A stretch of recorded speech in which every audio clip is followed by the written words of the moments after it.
On Tuesday, Pakistan's authoritarian military government prevented former Prime Minister Imran Khan's family from visiting him in prison. Police in Rawalpindi, a city where the powerful army's headquarters is located, detained Mr. Khan's three sisters for several hours after denying them their weekly visit, which is mandated under court orders and jail regulations. Alima Khan, who has been an unofficial spokesperson for Mr. Khan, had announced that she would begin a sit-in protest outside the maximum security Adiala jail, where Khan is being held, if denied visitation for a third consecutive week.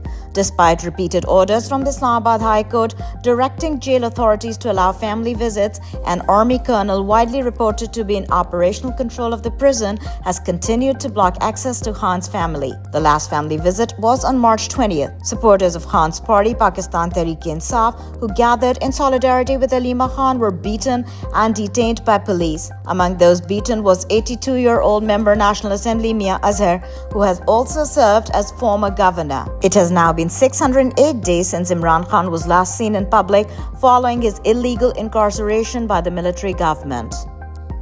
Pakistan Tehreek-e-Insaf, the country's largest federal democratic party, strongly condemned the military-backed government for denying former Prime Minister Imran Khan access to his family and legal counsel.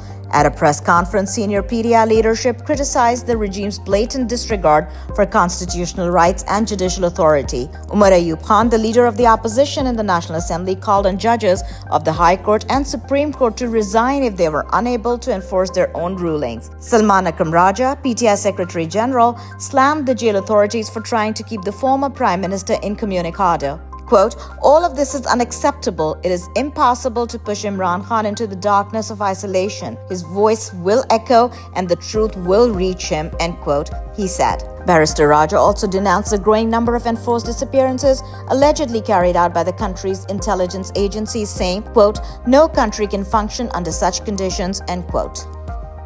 The controversy surrounding Pakistan's Cholistan Canal project continues to escalate against military-backed initiative spearheaded by Army Chief and de facto ruler General Asim Munir. Karachi Bar Association President Amir Nawaz Waraj was left bloodied on Tuesday after an attack by 6 individuals, whom he said targeted him over his stance on the canal's issue, a position he vowed he would not back down from. The controversial Cholistan Canals project, according to military government officials, aims to irrigate a total of 4.8 million acres of barren land by constructing 6 canals, 2 each in Sindh, Balochistan and Punjab. Chief of the Army Staff General Asim Munir inaugurated the ambitious Cholistan project to irrigate South Punjab's lands on February 15th amid public uproar and strong reservations in Sindh. The project has triggered an uproar in Sindh, which believes that the scheme will further disturb the ecological balance in the province and deprived it of its mandated water share. The Sindh Assembly unanimously passed a resolution against the construction of 6 new canals on the Indus River in March.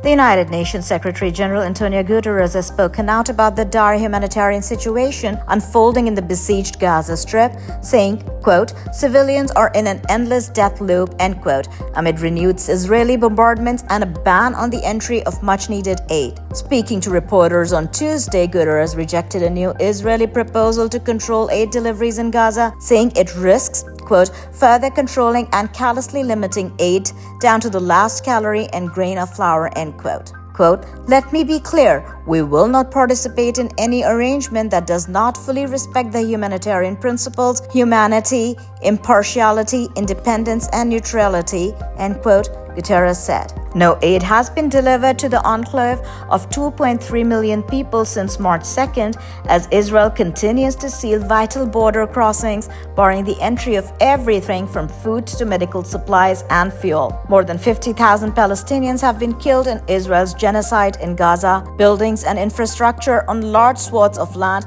have been destroyed, and the healthcare system has collapsed.